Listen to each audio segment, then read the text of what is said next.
After the funeral of my father, a highly respected major shareholder in the company, our family convened to discuss the inheritance. In the meeting, my brother-in-law, Jason, unexpectedly asserted his opinion. He argued fervently that my wife, Emily, the eldest daughter, should inherit the stocks and a total of $5 million. Witnessing my brother-in-law and sister eagerly anticipating a substantial windfall, the lawyer calmly interjected with a hint of surprise. As the lawyer explained, Emily legally had no claim to the inheritance. My name is John, a 42-year-old salaried worker living with my beloved wife and 2 children. Despite my father's impressive reputation, my elder sister, Emily, has long been a source of concern for our parents due to her recurring problematic behaviors. She struggled to establish a stable career and led a self-centered life, causing me to distance myself. Over time, my discomfort grew, particularly when Emily, at the age of 50, abruptly brought home a much younger man named Alex and announced her intention to marry him. Despite Alex's attractive appearance, he exuded an irresponsible air that did not sit well with me. Emily shamelessly sought wedding funds from our father, quickly squandering them. Her audacious demand for more funds further distressed our father, who faced health issues. Eventually, our father succumbed to an illness, leaving us grieving his sudden demise. I took charge of the funeral arrangements while my sister, true to form, distanced herself and refused to contribute. In the aftermath of the funeral, as my mother and I were still grappling with our grief, the lawyer arrived to discuss the inheritance. To our surprise, Jason and Emily barged into the discussion, claiming that Emily, as the eldest daughter, was entitled to the stocks and a $5 million inheritance. Jason's triumphant demeanor shocked us, and he boldly asserted that we should not think about using the funds as we pleased. Both my mother and I were bewildered, having been unaware of the will left by our father. As Jason reveled in the prospect of newfound wealth, Emily, dissatisfied, questioned the lawyer's statement. However, the lawyer clarified that Emily had no legal right to the inheritance. This revelation left both my sister and brother-in-law with astonished expressions. Emily, displaying her anger, raised her voice, insisting that it was impossible. The lawyer further disclosed that Emily was not the biological daughter of the deceased. Emily turned to our mother with an intense gaze, seeking confirmation. At that moment, my mother wore a complex expression, seemingly unable to find the words to address the shocking revelation.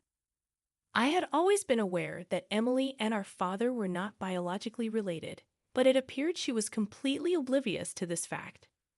Confused, Emily began shaking our mother's shoulders, pleading desperately, "Mom, what does this mean?" Unperturbed by the shaking, my mother calmly yet firmly revealed, "Emily, you are the daughter of my previous husband." While being shaken, my mother quietly disclosed this significant fact. Emily, who had always asserted that our dad loved her the most, now wore a face of utter disbelief. Suddenly, Jason interjected. "But if there was an adoption, she would have rights to the inheritance, right? That's correct, isn't it, Emily?" He sought confirmation from my sister, who hesitantly agreed, saying, "Yes, that should be the case." However, in front of Emily, our mother slowly shook her head, saying, "No, Emily, we never went through an adoption." Emily, shaking with anger, cried out, "How could this be? I am the rightful eldest daughter of this family. Dad even said so." Glaring at me with rage. In a trembling voice, Emily continued, "Why do you get to monopolize our family's wealth?" Her words sparked my anger, and I retorted, "Have you ever thought about how much you made Dad spend? You still have something to say." I said indignantly, "Shut up. I am the daughter of this house. I have every right to it," Emily insisted. I replied, "Exactly. Spending money on a daughter is a parent's duty." I was appalled by the situation and let out a deep sigh.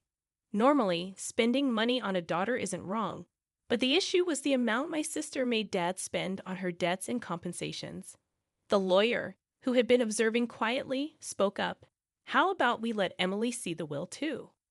Emily was clueless about the will, And when I pointed out that Dad wanted to discuss its contents with the whole family, she had neglected it and went out for other errands. Jason couldn't hide his anger and glared at Emily, asking, "Why did you do that, Emily?" It was important. At the lawyer's suggestion, my sister and brother-in-law agreed to hear the will. The lawyer then read aloud Dad's will, which clearly named my mother and me as the sole inheritors of the entire estate. The will detailed specific reasons why Emily was not legally adopted. It seemed Dad initially intended to accept Emily as a formal family member. However, the will meticulously described his disappointment in her mean actions towards me since childhood and her escalating wastefulness as she grew older. Emily was shocked and lost for words, confronted with the reality of having no inheritance rights. "What does this mean, Emily? Were you deceiving me, making me believe we'd become rich?" I asked. Left behind, Emily glared at us with a face full of anger, questioning my mother. "Why didn't you adopt me? Why does Mom get the inheritance?" I had always been aware that Emily and our father were not biologically related, but it appeared that she was completely oblivious to this fact. Confused, Emily began shaking our mother's shoulders, pleading in a desperate voice, "Mom, what does this mean?" Unperturbed by the shaking, my mother calmly yet firmly replied, "Emily, you are the daughter of my previous husband." While being shaken, she quietly disclosed this significant fact. Emily, who had always taunted me with claims that Dad loved her the most, now wore a face of utter disbelief. Suddenly, Jason interjected, "But if there was an adoption, she would have rights to the inheritance, right?" "That's correct, isn't it, Emily?" Seeking confirmation from my sister. "Yes, that should be the case," Emily replied. However, in front of Emily, our mother slowly shook her head. "No, Emily, we never went through an adoption." Shocked by this revelation, Emily turned to our mother, demanding an explanation. At that moment, my mother wore a complex expression, seemingly unable to find the words to address the shocking disclosure. "I should have rights too. It's unfair because of Mom's lack of action," Emily exclaimed, her cries filled with frustration. My mother, struggling to find words, managed to say, "Well, that is why." "Why deviate everything? Why nothing for me?" Emily shouted angrily, her disheveled hair emphasizing her intense emotions. The lawyer, however, remained calm, as if it were a normal day. As soon as I asserted my biological connection with Dad, Emily, in a fit of rage, reached out to hit me, expressing that it would have been better if I never existed. Before I could respond, the lawyer intervened, warning Emily to refrain from such actions, threatening to involve the police. About half a year later, the inheritance process was smoothly completed. Emily and Jason initially resisted strongly, but the lawyer's skillful handling left them with little room to interfere. My mother eventually provided Emily with a small amount of money, though it wasn't my place to comment on it. Frustratingly, Emily and Jason disappeared without a trace, leaving our relatives in shock and disappointment due to their blatant greed for money. One day, my wife suggested taking my mother and daughter out for a pleasant meal. Despite my proposal for my mother to live with us, she hesitated, torn by the irreplaceable bond with Emily. Understanding her concerns, I gave my mother some time to think. As I drove her home, we were surprised to see lights on at the usually empty house. Cautiously parking the car in the garage, we approached the entrance, suspecting Emily might have returned. Suddenly, a car rushed towards us, and my daughter yelled, "Watch out!" Instinctively, I threw myself to protect my wife, barely avoiding the car. Though I groaned in pain after being grazed by the car, my wife, worried, asked if I was okay. The car, driven by Jason, eventually crashed into the garage entrance. During my overnight stay at the hospital, Emily visited with my mother.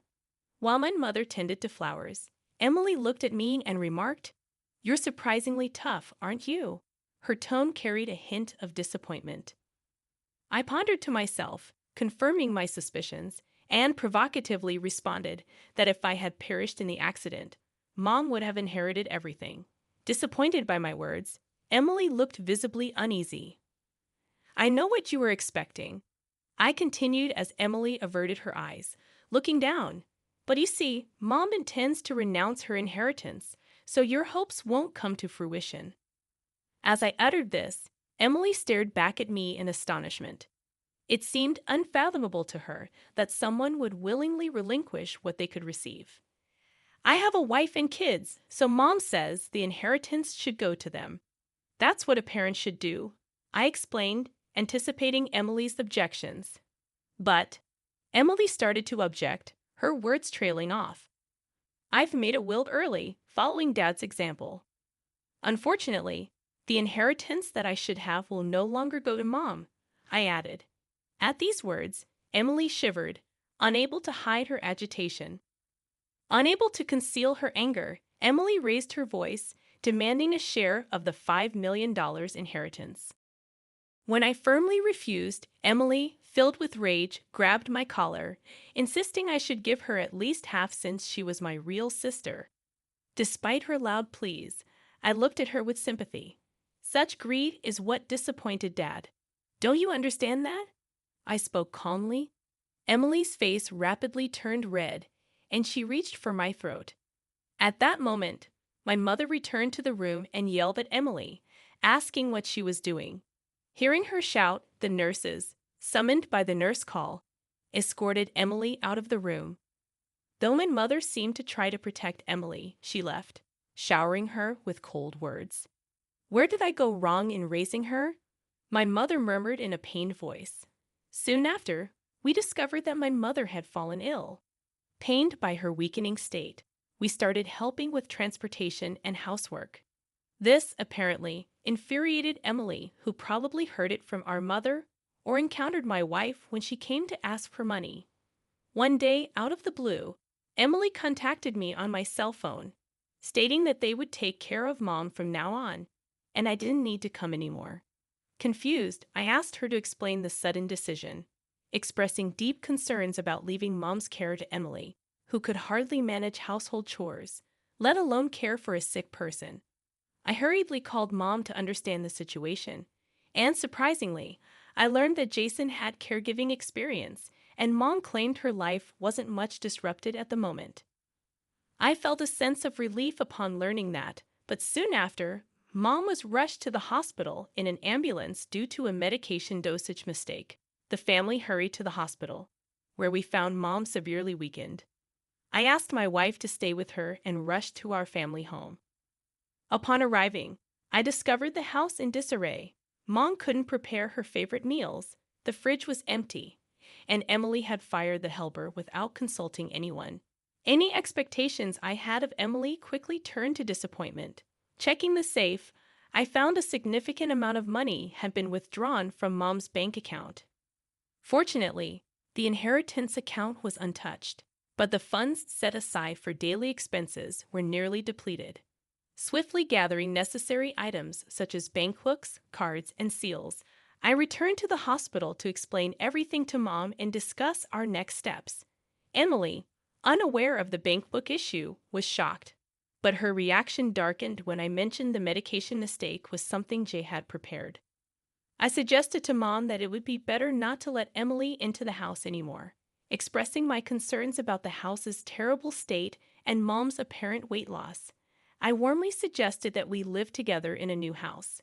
Mom burst into tears at these words, crying intensely. However, Mom's condition worsened, and despite the doctor's best efforts, she passed away heartbroken over Emily's actions. When I returned to the family home to prepare for Mom's funeral, I discovered that all the valuables were gone. It appeared that Emily and her financially struggling husband had taken them. Seeing the empty house filled me with shock and anger, and I resolved firmly to make things right. The day after Mom's funeral, I met with Emily and the lawyer at the law office to discuss the inheritance. Emily, filled with a sense of superiority, confidently declared her right to receive Mom's inheritance. Unable to contain my laughter at her misunderstanding, the lawyer solemnly announced, "Let's take a look at the will," and broke the seal.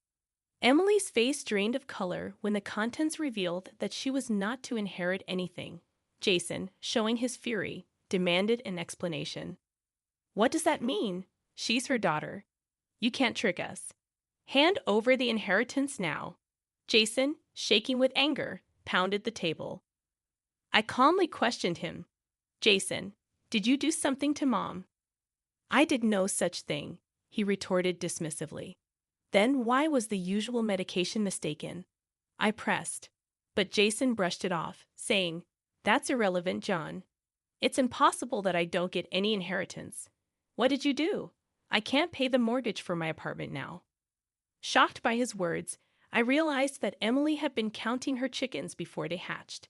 Even though she hadn't appeared immediately after hearing of our mother's death, Emily, unable to hide her desperation, pressed the lawyer, Is there really nothing? The lawyer sighed deeply and confirmed, Yes, the will is as it states. Explaining the legal aspects, he revealed that after deducting the amounts Emily had withdrawn and sold off without permission, the inheritance was practically non-existent. In reality, this situation was part of a plan I had discussed with the lawyer beforehand.